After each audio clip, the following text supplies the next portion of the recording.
நான் குடுக்குறேன், ஏன் நேத்து குடுக்கல? அதுதான் நெறியாளர்கள் நல்லா தெரிஞ்சுக்கோங்க. ஒரு பெண் புகார் அளிக்க வந்தா ஏன் நேத்து வரல, ஏன் நீ முந்தா நேத்து வரல?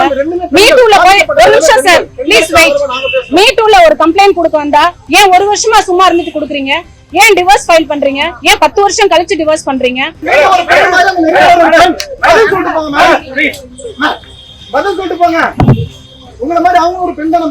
வணக்கம். இன்னைக்கு சென்னை கமிஷனர் ஆபீஸ்ல புகார் அளிக்கிறதுக்காக வந்திருக்கேன். கடந்த வாரம் வந்து தாவேக்கால இருந்து வெளியேறி திமுகவில் இணைஞ்சிருக்கேன். தாவேக்கால இருந்து வெளியேறின நாள் முதல் தொடர்ந்து அபியூஸ் நடந்துட்டு இருக்கு. டிஜிட்டல் அபியூஸ், சோசியல் மீடியால அபியூஸ், ஆபாச வார்த்தைகளால பேசுறது, நம்மளோட போட்டோஸை ஆஃப் பண்ணி போடுறது, அண்ட் நிறைய மிரட்டல்கள், வாய்ஸ்ல ஃபோன் பண்ணி நம்மள மிரட்டல்கள் கொடுக்கறது, இது மாதிரி நிறைய இது ப்ரூஃபோட இன்னைக்கு நான் எல்லா கமிஷனர் ஆஃபீஸ்ல நான் ப்ரொவைட் பண்றேன். எல்லாருமே இந்த விஷயம் பண்றது வந்து விர்ச்சுவல் வாரியர்ஸ். இந்த வாய்ஸ் ஆஃப் காமன் ஆதவர்ஜுனா அவர்கள் வந்து ஒரு ஆஃபீஸ்ல இருக்கார். அங்க இருக்க விர்ச்சுவல் வாரியர்ஸ்னு விஜய் இன்ட்ரடியூஸ் பண்ண அந்த டீம் தான். ஒவ்வொருத்தருமே எந்தவித ஒரு பயமும் இல்லாமல் விஜய் அவர்களோட போட்டோவோட, அந்த கட்சி கொடியோட, எல்லாரும் பண்றவங்க எல்லாருமே விஜய் அவர்களோட போட்டோ இல்ல அந்த கட்சிக்கான சிம்பல் ஏதோ ஒரு இது கூட இல்லாம அவங்களுக்கு கிடையாது. எல்லா கம்ப்ளைண்ட்லயுமே பாத்தீங்கன்னா அவங்க எல்லாருமே விஜயோட போட்டோஸ் வச்சிருக்காங்க, அவங்க கட்சிக்கான சிம்பல் வச்சிருக்காங்க. இது எல்லாத்தையுமே நான் காட்டுறேன். இவங்க எல்லாம் கட்சியோட பிளாக வச்சே பண்றாங்க. இந்த மாதிரி பர்சன்ஸை யாருமே இது வரைக்கும் கண்டிச்சு கட்சியோட நிர்வாகிகள் இல்ல டிவிகேவோட சீஃப் விஜய் அவர்கள் வந்து கண்டிச்சோ கண்டனம் தெரிவிச்சோ இல்ல பார்ட்டிக்கும் இவங்களுக்கும் சம்பந்தம் இல்லைன்னோ எந்தவித கம்ப்ளைண்ட்டும் இது வரைக்கும் ரைஸ் பண்ணல. தாவேக்கால இருந்து வெளியே வர்ற பெண்கள் அப்படின்னு சொன்னாலே அபியூஸ் பண்ணணும்ன்றது ஒரு கலாச்சாரமா வச்சு ஒவ்வொரு பெண்களா, இதுக்கு முன்னாடி கட்சியை விட்டு வெளியே வந்த பெண்கள் ஆகட்டும் இல்ல இந்த கட்சிக்கு ஆப்போசிட்டா ஏதாவது கருத்து சொல்ற பெண்கள் ஆகட்டும், எல்லாரையுமே வேற வேற விதமாக ஆபாசமாகவும் அவங்க மேல வேற ஒரு அக்யூசேஷன்ஸ், கேரக்டர் அசாசினேஷன்ஸ் இந்த மாதிரி எல்லாம் பண்ணி அவங்கள முடக்கணும். எல்லா இதுலயுமே உன்னோட பொலிட்டிக்கல் கேரியர் க்ளோஸ், உன்னோட பர்சனல் விஷயங்கள் எல்லாமே க்ளோஸ், இனிமேல் எல்லாத்தையுமே டிக் பண்ணி எடுக்க போறோம்.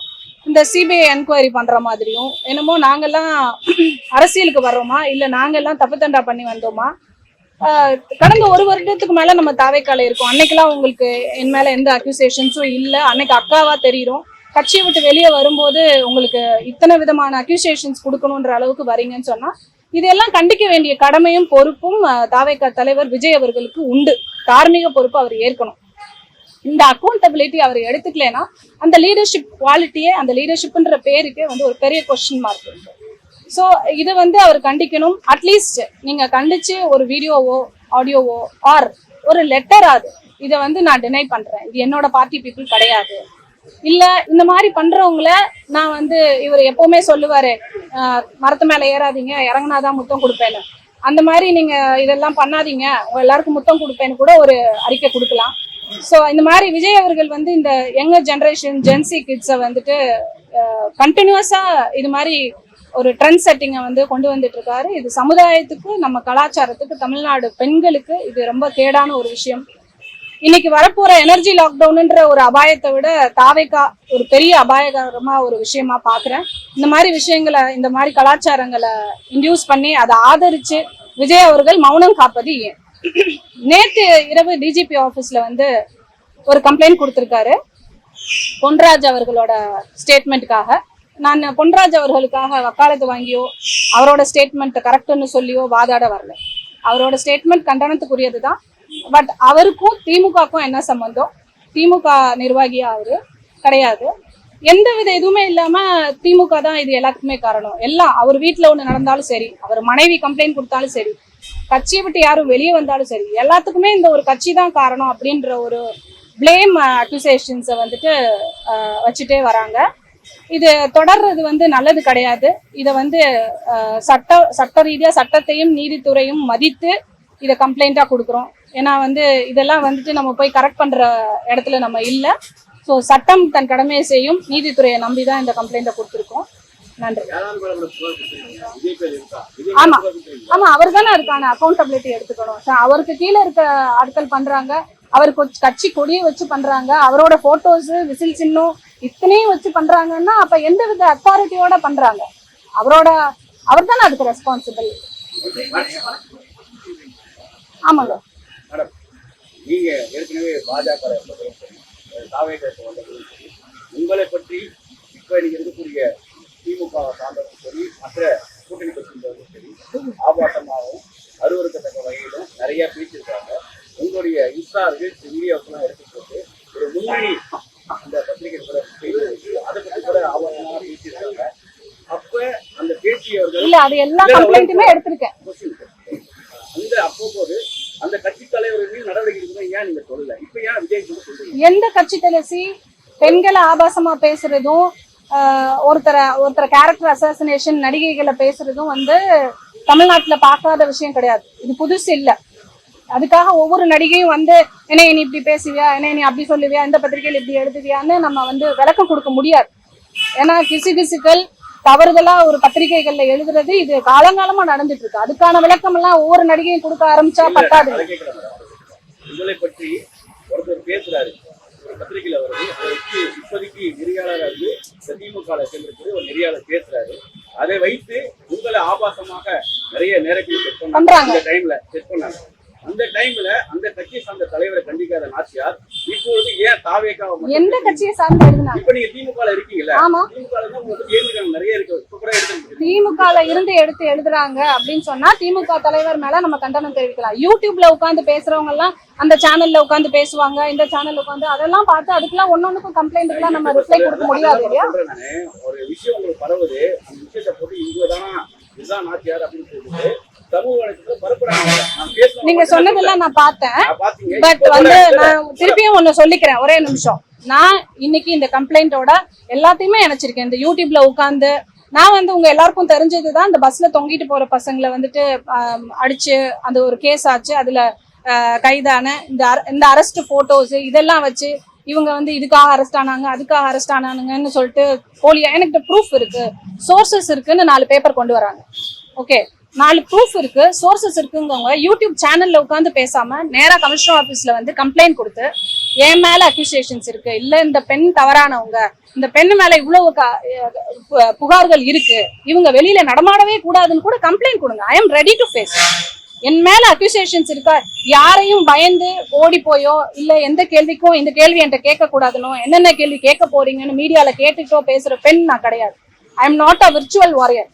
பனையூர்ல பதுங்கிட்டு இருக்கிறது. I am the real warrior. வேலு நாச்சியாரோட பிளட். உங்க யாருக்கிட்டையும் கொஸ்டின்ஸ்க்கு ஆன்சர் பண்ண மாட்டேன் நான் சொன்னதே கிடையாது. திருப்பி சொல்றேன், நீங்க திமுக சேர்ந்ததுக்கு கூட அந்த வீடியோ திருப்பி ஷேர் பண்ணி இது தேவையில்லாதது அப்படின்னு சொல்லிட்டு எல்லாருமே பகிர்ந்தாங்க. அந்த வாட்ஸ்அப்ல அனுப்புறாங்க பாருங்க. கண்டிப்பா அதுக்கான சட்ட நடவடிக்கை நான் எடுப்பேன். டைம் எல்லாம் நீங்க வந்துட்டு உங்களை வந்து சமூக வலைத்தளத்துல சொன்னீங்களா, விர்ச்சுவல் வாட்ஸ்அப் சொல்றீங்களா, அவங்க அடையாளம் தெரியாது, யாருன்னே தெரியாது. டிவிக்கான ஒரு சிம்பிள் வச்சுக்கான அவங்க தான் இதுக்கு கட்சி தலைவர் மீது நடவடிக்கை எடுக்கணும்னு சொல்லுங்க. அப்ப ஏன் நீங்க எடுக்கல? அந்த மாதிரி ஒரு ஆக்ஷன் ஏன் நீங்க போல? ஒரு தலைவர் எந்த தலைவருக்கு கீழே யாரும் பண்ண மாதிரி எனக்கு தெரியலங்க. நீங்க சொல்றது யூடியூப் வீடியோஸ்ல வரத சொல்றீங்க. இல்லவே இல்ல மேடம், திருப்பி பகிர்றேன் நானு. யூடியூப்ல கிடையாது, உங்களை வச்சு பேசுங்க. நீங்க திமுகல ஜாயின் பண்ணதுக்கு அப்புறமாகவே இது தேவையில்லாதது சட்ட நடவடிக்கை அதுக்கும் எடுக்கிறேங்க. எல்லாத்துக்குமே சட்ட நடவடிக்கை எடுக்கிறேன். இன்னைக்கு கொடுத்திருக்க கம்ப்ளைண்ட்ல அது எல்லாமே இன்க்ளூடட். ஒரு அரசியல் கட்சி ஒரு அரசியல் கட்சி சம்பந்தம் இருக்காங்க, விசிகாவா இருக்கட்டும், எம்பிகாவா இருக்கட்டும், திமுகவா இருக்கட்டும் இருக்காங்க. இவங்க ஏன் அவங்க அந்த தலைவர் மீது நடவடிக்கை அப்போதைக்கு நாச்சியார் சொல்ல, விஜய் மீது மட்டும் நடவடிக்கை எடுத்து சொல்லுங்க. இந்த கலாச்சாரம் கொண்டு வந்ததே விஜய் அவர்கள் தான். சோ வந்து விஜய் அவர்கள் வந்து டிஜிபி ஆபீஸ்ல நேத்து வந்து கம்ப்ளைண்ட் கொண்டு வந்திருக்காரு. விமனுக்கு எதிராக ஒண்ணுன்னா நம்ம அண்ணன் வந்துருவாரு, அவர் பிரச்சனைக்கு வரமாட்டாரு, ஜனநாயகன் பிரச்சனைக்கு வரமாட்டாரு, சொந்த பிரச்சனைக்கு வரமாட்டாரு, என்னதான் கரூர் பிரச்சனைக்கு வரமாட்டாரு, எந்த பிரச்சனைக்கு வரமாட்டாரு, ஆனா தான் கட்சியில உள்ள பெண்களுக்கு ஒண்ணுன்னா வந்துருவாருன்ற ஒரு போலி அரசியல் நாடகம் ஆடுறதுக்கு மட்டும்தான் நேத்து அவர் கம்ப்ளைண்ட் கொடுக்க வந்திருக்காரு. கடந்த மகளிர் தினத்தன்னைக்கு வந்து ஒரு அவரோட ஸ்பீச்ல வந்து அவர் பெண்களை எந்த அளவுக்கு மதிக்கிறாரு அப்படின்றது தெரிய வந்தது. சோ அதெல்லாம் வந்து நான் அந்த கட்சியில அவர் பேசினதை எதிர்த்து பெண்களுக்கான மரியாதை இல்லைன்றத சொல்லி வெளியே வந்தது பெண்களின் ஓட்டை பாதிக்கும், ஒரு பெரிய தாக்கம் ஏற்படுது. பெண்களிடையே வந்து நிறைய ஒரு அதிருப்தியை நிறைய பேர் தெரிவிச்சாங்க. சோ இதன் காரணமாக பெண்கள் ஓட்டை பாதிக்குமோ அப்படின்னு பயந்து நேத்து நேரா வளைகாப்பம் முடிச்சுட்டு நேரா டிஜிபி ஆபீஸ்ல வந்து கம்ப்ளைண்ட் கொடுக்க வந்திருக்காங்க. இது அவங்களுக்கு இருக்கிற ஒரு பயத்தை தான் காட்டுதோ ஒழிய பெண்களுக்கு மேல உள்ள மரியாதையை காட்டல. உடனே எங்க அண்ணன் தான் அண்ணா மண்ணான்னு சொல்லிட்டு பாட்டு போட்டு அண்ணன் எல்லாருக்கும் எங்களுக்காக வந்துருவாரு அப்படின்ற ஒரு பிக்சர் கொண்டு வராங்க. தமிழ்நாட்டு பெண்கள் முட்டாள் இல்ல, தமிழ்நாட்டு பெண்கள் மிகச்சிறந்த அறிவாளிகள், தேர்ந்த அரசியல்வாதிகள். அவங்கள தேர்ந்தெடுத்து தனக்கு தலைவரா யார் இருக்கணும்ன்ற தேர்ந்தெடுக்கிற தகுதி தமிழ்நாட்டு பெண்களுக்கு நிறைய உண்டு. அதனால வந்து தாவேகா தலைவர் விஜய் அவர்களின் போலி அரசியல் நாடகம் இங்க எடுபடாதுன்றதையும் வந்து நான் தெரிவிச்சுக்க விரும்புறேன்.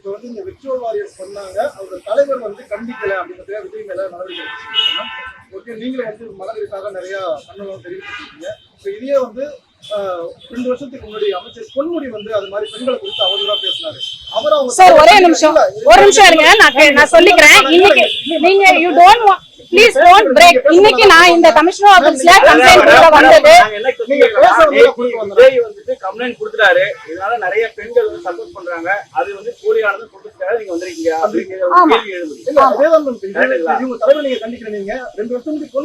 அதுதான் சொல்றேன், பத்திரிகையாளர்கள் நீங்க கேட்கிற கேள்வி எனக்கு புரியுது சார். பெண்கள் எல்லாமே பெண்களுக்கு ஆதரவானதுதான். நீங்களும் ஒரு பெண்களுக்கு போராட்ட குடிக்க போறாங்க, இப்படி தூக்கிட்டு இருக்கீங்க. சோ விஜய் வந்து கண்டிக்க தவறிட்டாரு, அவர் தலைவருக்கான பண்பு இல்லைங்கிறீங்க. பொன்முடி அதே மாதிரி அமைச்சர் பொன்முடி வந்து பெண்களை குறித்து அவதூறா பேசினாரு, அவங்க தலைவர் கண்டிக்கதான் எதுவுமே வெளில வந்திருக்காங்க. இன்னைக்கு நான் இந்த கம்ப்ளைண்ட கொடுக்க வந்திருக்கிறதுக்கான எசன்ஸ முதல்ல நல்லா புரிஞ்சுக்கோங்க. நீங்க கேக்குற கொஸ்டின்ஸ்ல வந்துட்டு நான் இன்னைக்கு கொடுக்க வந்திருக்க புகாரோட அந்த வேல்யூ உடஞ்சிடக்கூடாதுன்னு நினைக்கிறேன். இன்னைக்கு ஒரே ஒரு விஷயம் தான், ஆன்லைன் அபியூஸ், சோசியல் மீடியால அபியூஸ், ஆபாசமா பேசுறது, போட்டோஸ் ஆஃப் பண்றது, நம்மளை பத்தி கேரக்டர் அசாசினேட் பண்றது, இது ஒரு பெண்ணுக்கு எனக்கு மட்டும் இல்ல, இதுக்கு முன்னாடியும் நிறைய பேருக்கு நடக்குது, இனிமேலும் நடக்கும். இதை தவிர்க்கும் விதமா நடந்துக்கணும். விஜய் அவர்கள் அந்த அக்கௌண்டபிலிட்டி எடுத்துக்கணும். இதுதான் எனக்குள்ள எசன்ஸ். இதை பிரேக் பண்றதுக்காக நீங்க நிறைய கொஸ்டின்ஸ் கேட்கலாம், பட் அது நம்ம இன்னொரு விஷயத்துல நம்ம பேசலாம். ஒரு நெறியாளர் மேடம், ஒரு சிம்பிள் மேடம், ஒரு வார்த்தை நெறியாளர் ஒரு விவாதம் நடக்குது, ஒரு எம்பி அவர்கள் வந்து ஒரு கேள்வி கேட்கிறாங்க, அது வைரல் ஆயிடுது. அந்த நெறியாளருடைய ஒரு புகைப்படத்தை ஆபாசமா சுற்றி அவர் குடும்பத்தை பற்றி பேசுறாங்க. இது யாருக்குனாக்கா ஆளுக்குரிய நம்ம இங்க வந்து இதை கண்டிக்கல அப்படின்னு சொல்லிட்டு தலைவர் புகார் கொடுக்க முடியுமா? அந்த கொடுக்கலாம், நான் கொடுத்திருக்கேன், அது போல கொடுக்கலாம். எல்லாருக்கும் இது ஜனநாயக ஆட்சி. இந்த ஜனநாயகத்துல யார் மேல வேணாலும் கம்ப்ளைண்ட் கொடுக்கலாம். நான் கொடுக்குறேன். இது ஏன் அவங்க கொடுக்கல, இது ஏன் இவங்க கொடுக்கலன்றதுக்கு நான் பதில் கொடுத்தா அது சரியா இருக்காது. கண்டிப்பா கொடுக்கணும். நான் கொடுக்குறேன், இன்னைக்கு கொடுக்குறேன். ஏன் நேத்து கொடுக்கல? அதுதான் நெறியாளர்கள் நல்லா தெரிஞ்சுக்கோங்க. ஒரு பெண் புகார் அளிக்க வந்தா ஏன் நேத்து வரல, ஏன் நீ முந்தா நேத்து வரல? மீட்டூர்ல போய் ஒரு நிமிஷம் சார் ப்ளீஸ் வெயிட். மீட்டூர்ல ஒரு கம்ப்ளைண்ட் கொடுக்க வந்தா ஏன் ஒரு வருஷமா சும்மா இருந்துட்டு கொடுக்குறீங்க? ஏன் டிவோர்ஸ் ஃபைல் பண்றீங்க? ஏன் 10 வருஷம் கழிச்சு டிவோர்ஸ் பண்றீங்க? இந்த மாதிரியான கேள்விகளை முதல்ல தவிருங்க. ஒரு பெண்ணுக்காக நில்லுங்க. நெறியாளர்கள் ஒரு பெண் ஒரு புகார் அளிக்க வந்துட்டாங்கன்னா அந்த பெண்ணை மதித்து அவங்க புகார் கொடுக்க வந்த எசன்ஸ் என்ன, அதை மட்டும் தான் எடுக்கணுமோ ஒழிய அவங்க முந்தா நேத்து வரல, நேத்து அந்த கட்சியில இருந்தாங்க, நாளைக்கு இந்த கட்சியில இருக்காங்கன்றது இது அனாவசியமா நினைக்கிறேன். இன்னைக்கு இந்த பிரஸ் மீட்டோட நோக்கம் ஆன்லைன் அபியூஸ், விர்ச்சுவல் வாரியர்ஸை கண்டிக்கணும். விஜய் அவர்கள் கண்டனம் தெரிவிக்கணும்.